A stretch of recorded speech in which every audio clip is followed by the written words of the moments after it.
کبھی محسوس ہوا آپ دعا مانگتے رہے، روتے رہے مگر جواب نہیں آیا؟ یاد رکھیں، اللہ عز و جل خاموش نہیں ہوتا، وہ صرف آزمائش میں وقت بدل دیتا ہے۔ ہم جلدی میں ہوتے ہیں اور اللہ عز و جل حکمت میں ہوتا ہے۔ جو چیز آج نہ ملی وہ کل آپ کو صبر کا انعام بن کر ملتی ہے۔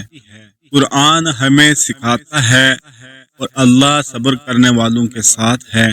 آپ کی دعا ضائع نہیں ہوئی، وہ یا تو قبول ہو چکی ہے یا آپ کے لیے کسی بڑی مصیبت سے ڈال بن گئی ہے۔